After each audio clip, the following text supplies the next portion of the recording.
Hello my beautiful Scorpios, welcome or welcome back to Unbound Soul Tarot. I'm Helen and this week we are going to be looking at your energies and your current situation more specifically. So before we get into the cards, I do just quickly want to remind you that this is a general reading, so not all of the messages are going to resonate with every single one of you. Just take what is for you and everything else you can leave behind. But yeah, that's pretty much it. Let's get straight to it. We're starting out with the good tarot, and first we're going to look at your current energy and the energy that you are surrounded by. So let's see what is going on with you.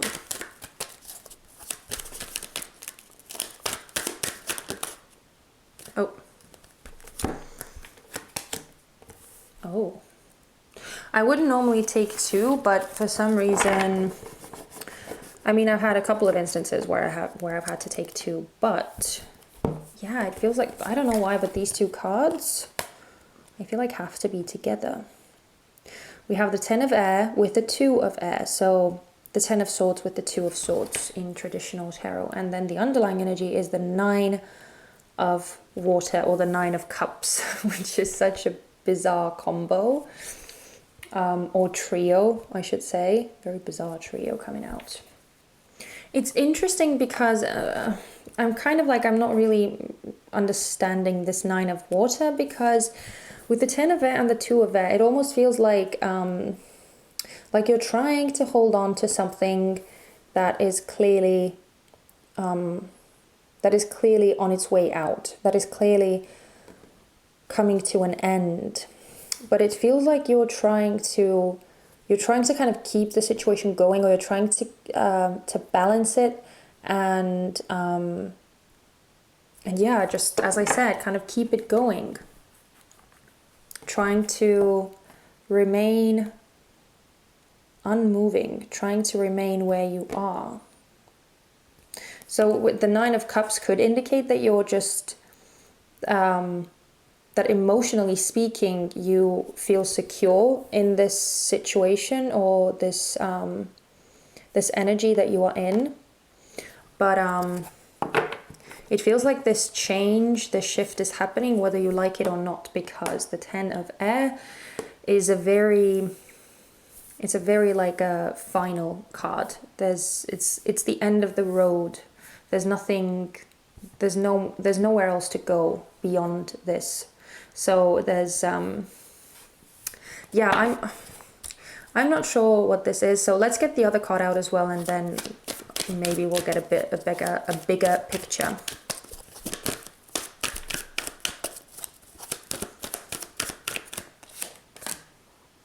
Three of Earth. Okay. Oh, and the 2 of Earth. Oh my goodness. Wow. Okay, so we have 2 twos on the table. And it's also interesting that you're getting 2 of the same suit. So the sword suit with the pentacle suit, none of which are your element. But it's interesting. Yeah, I get this like balancing act coming out in both instances. So I do feel like your energy is very, very much tied to your surrounding energies. It seems to be that one is very much connected to the other. So yeah, it's almost like I'm getting with this 3 of Earth that your surroundings are growing, your surroundings are expanding. It seems to be some kind of it might not be like a huge shift, it might not be like a groundbreaking shift that is happening, but there is something that is going to be either growing, expanding, or changing. More so it feels like it's growth. But with the 2 of Earth coming out as the underlying energy, I feel like it's almost very subtle, very slow, where you're not really, like, it's not, as I said, it's not rocking the boat. It's not like, it's not making the world crumble all around you. But I do feel that, that this expanding, this looking towards the future, this growing energy is somehow causing your own energy to shift as well. And I feel like it might be somewhat somewhat like, not necessarily like stressing you out, but I do feel this clinging on energy, this wanting to remain, wanting to stay, wanting to keep things the way that they are. Even though, as I said, I feel like there is a major shift that is happening within you as well. Something is coming to an end. And again, I get the sense that whatever is happening around you is having an effect on you, is maybe even bringing about this change or this shift within you. It might be a contributing factor to it.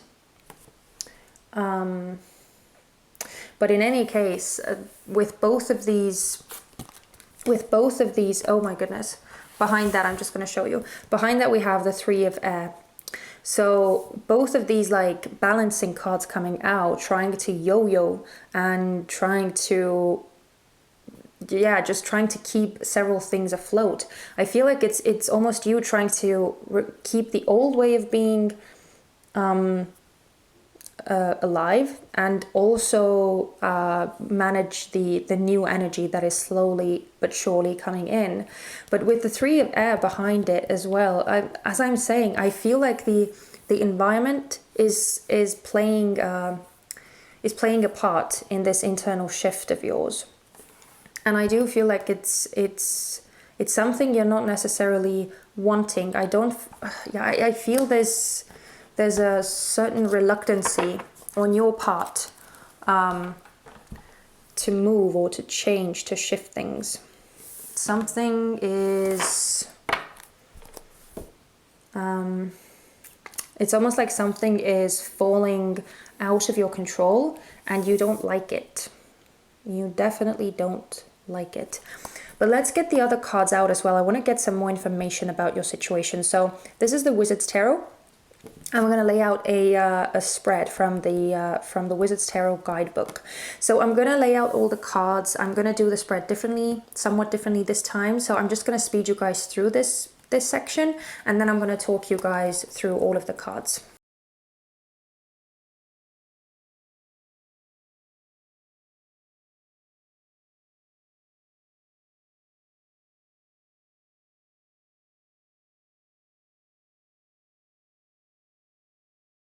This is a really weird reading again. I've had so many weird readings today. I don't know whether it's me or whether the energies themselves are just that bizarre. But with you, okay, so I'm just going to tell you what I'm feeling and sensing, and if this doesn't resonate with you, if this doesn't make sense to you, then it might just not be your story. But I hope that it's resonating with someone. So I'm kind of like, okay, I'm gonna walk you through the cards one by one, but I also want to start out with actually connecting these two cards together, the Knight of Wands with the Five of Pentacles. So the Five of Pentacles is kind of like the overarching energy for the whole reading. And the Knight of Wands in this spread is talking about what you are after, what you want to achieve. And with both of these cards, I'm getting the energy of a maverick.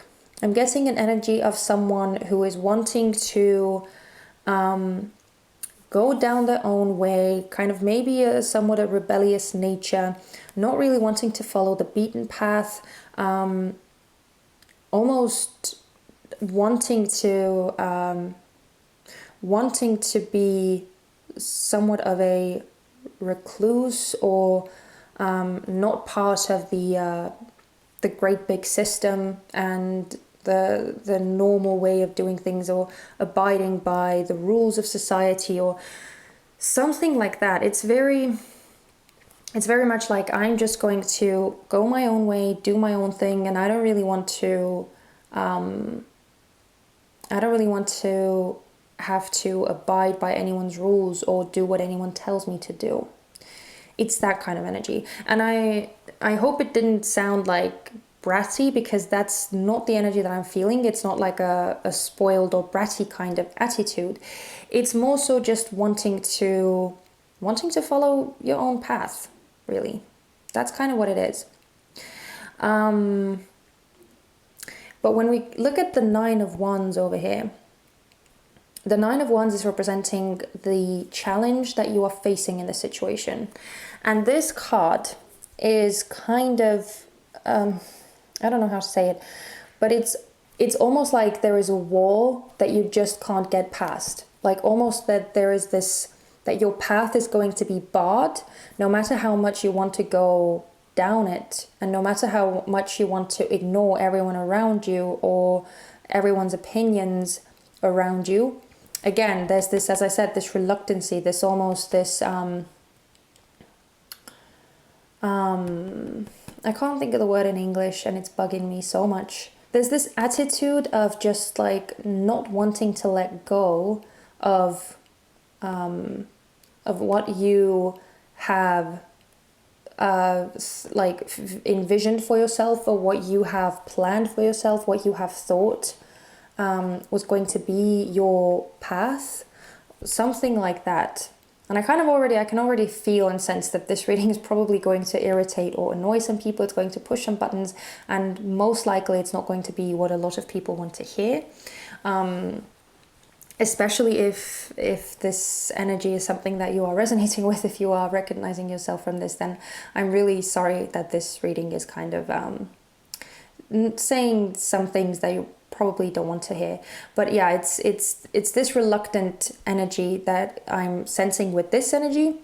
It feels that the main challenge is pretty much that you're not going to be allowed to go down the path. It almost feels like, it's so strange, but this deck, the specific design on this deck is, hopefully you can see, you should be able to see, there are these three like veiled ghost-like figures that are standing behind these wands, and I'm almost like, I'm getting this feeling that the energy that is barring your way is bigger than you, bigger than me, bigger than all of us. It's like almost like spirit is barring your path. It's not letting you follow the track that you want to follow because it knows better. It kind of sees the bigger picture, and I feel like whatever path you want to follow is not actually meant for you. It's not right for you as much as you want it, because again, remember the Ten of Air, as I was saying, there's some kind of, it's some kind of energy that is supposed to be ending anyway, this Ten of Air. This situation or this mindset or these beliefs or whatever it is, this vision that you have for yourself is meant to go anyway, because again, it has lived its time and it's time for it to end. There's nowhere else for it to go. As much as you want to keep it alive, as much as you want to keep it going, I feel like it's just not possible because it's time for it to go. So again, your environment is shifting, and I feel like it's kind of slowly but surely pushing you in that direction. And I'm getting the same sense with the Nine of Wands here, that spirit or some kind of universal forces, maybe even your own spirit guides or your angels or whoever you resonate with, some kind of bigger forces are blocking your path, because the path that you are going down right now and that you have been going down and that you're so desperately trying to cling to is not the path for you. I just see that spirit has a different plan, a better plan for you, that you just don't see.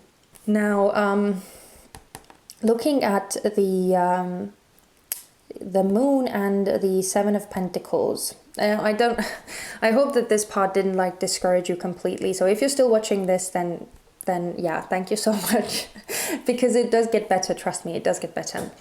So the moon over here and the Seven of Pentacles, these two cards are both representing your strength and your weakness respectively.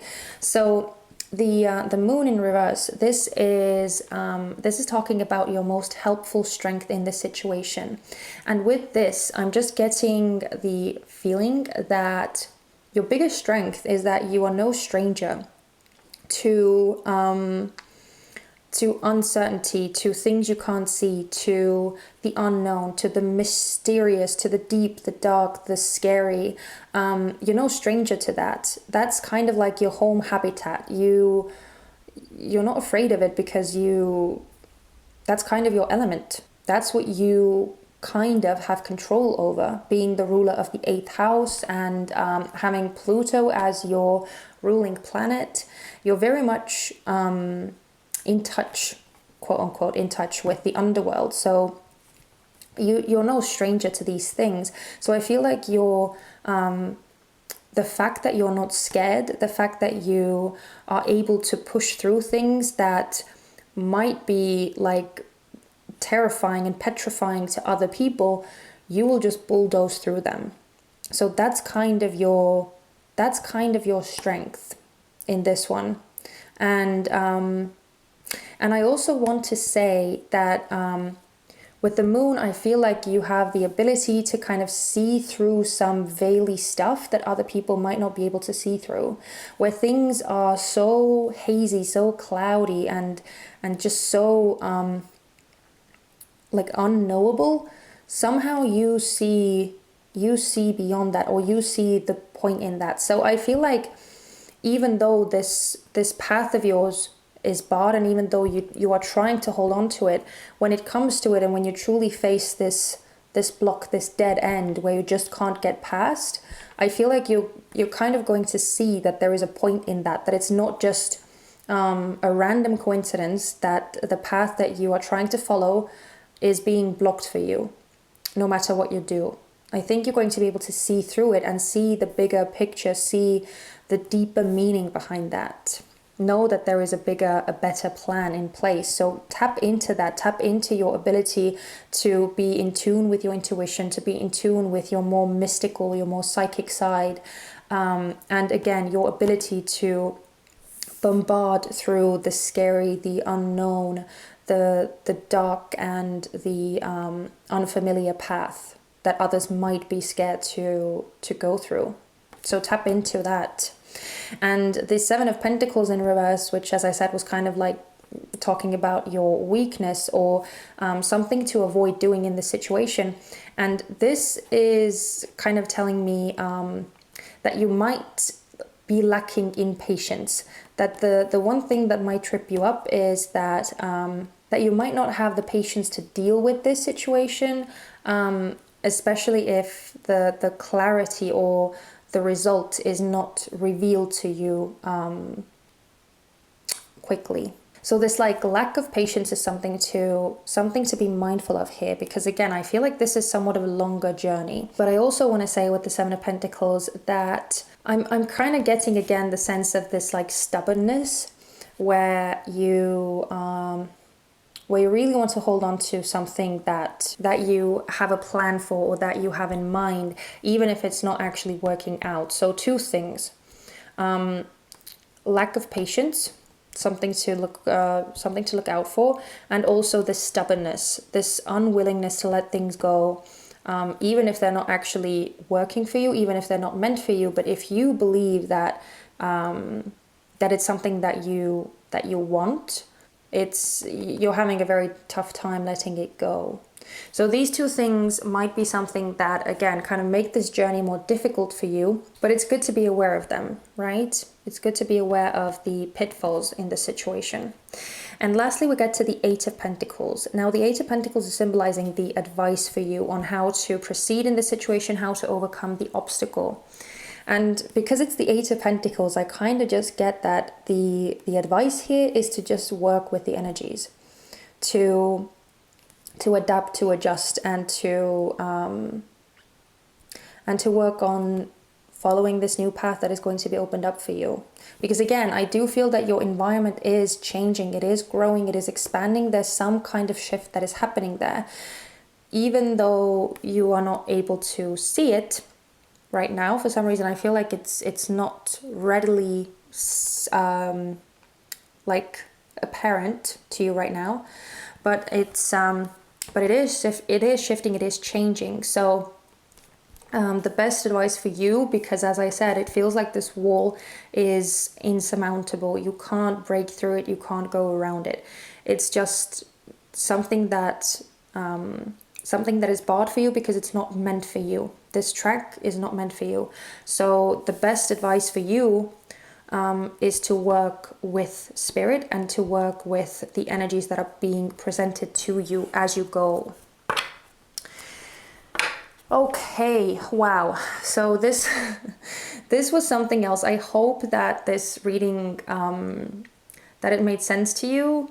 Because as I said, it was kind of confusing at first, but as we went through all of the cards, it started making more and more sense. So I really hope that that it was the same for you guys as well, and that you got something useful from this.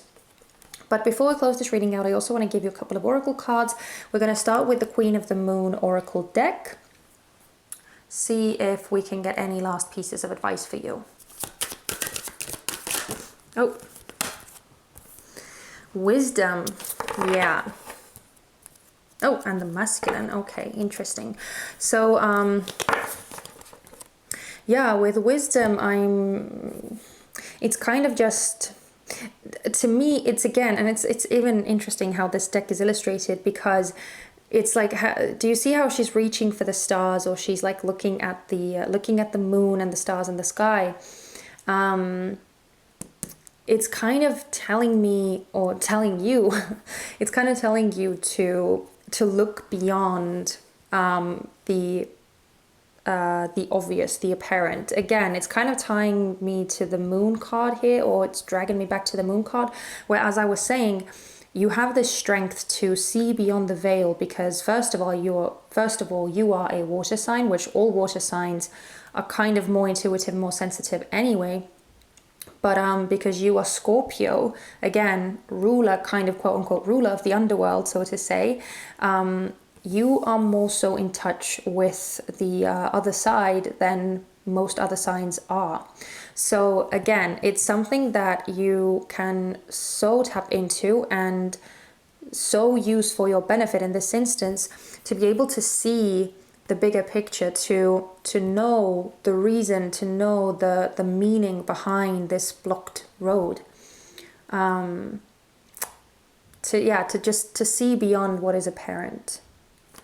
And yeah, I just kind of feel like it's just a reminder of that, to focus on the bigger picture. Because with the masculine, again, I feel like it's almost reminding me of your energy, which, as I said, is more so like stubborn and wanting to hold on to things and to remain in control of your path, right? Whereas what you're kind of being asked to do is be more fluent, be more flexible, and be more adaptable in where you're being led, where you are being guided. But before we close this reading out, I also want to give you a healing mantra oracle card. So let's see if we can get a helpful mantra for you. Could I get a healing or helpful mantra for Scorpio regarding their spread, please? Oh, interesting. Overcoming fear. This one was peeking out. So that's the one we're going to take. Overcoming fear. I will transcend every loss. Yeah, exactly. So even though, as I said, even though there is some kind of resistance and reluctancy to let this go, and it's going to be, of course, it's going to vary. The level of reluctancy is going to vary for all of you, depending on your personal circumstances and depending on your own personal character. But the point where I was going with this is that some of you are going to struggle with this block and letting this block go more so than others. So if you are in the group who is having a really tough time letting go of the control, letting go of the vision that you have for yourself, and adapting to where kind of the universe or the energies around you are pushing you, then I feel like this mantra is going to be very helpful for you to kind of help you like become more accepting of the so to say the loss of vision that you're going to be going through, or that you maybe also or that you maybe are going through already. But even if you're not in that group, even if you are more so adaptable, so to say, then I just feel like this mantra is still a really good reminder for you to take the block in stride, to take the changes in stride, and just remind yourself that it's all in the name of something better and bigger and better, and that you are able to overcome these obstacles, that you're able to you're able to break free from this situation and come out of it on top in the end. So I'm going to read this mantra 3 times because saying something 3 times is gives it the most power. So if you want to, you can say it with me. If you don't want to, you can just listen. That's fine as well. So here goes. I will transcend every loss. I will transcend every loss. I will transcend every loss. And so it is. So there we go. I'm going to leave you guys there. I'm so kind of baffled and so out of words, or I'm at a loss for words, I should say, because this is such a huge reading again. And I'm not really surprised because, I mean, I don't think I'll ever have like a shallow reading with you, but yeah, this feels really, really big. And I want to switch those up because I'm loving how it's how this mantra is tying in so beautifully with the moon. So yeah, but anyway, thank you guys so much for watching this reading. I really hope that you got something useful from this, and if this was your story, if you resonated with this, then please don't forget to give me a thumbs up. It would mean so much to me. And also, if you haven't already, but if you did enjoy my energy, then don't forget to subscribe as well, so you wouldn't miss out on all the future fun. But that's it. Please take care of yourselves, my sweet Scorpios, and I hope to see you guys very soon in my next one. Take care. Bye-bye.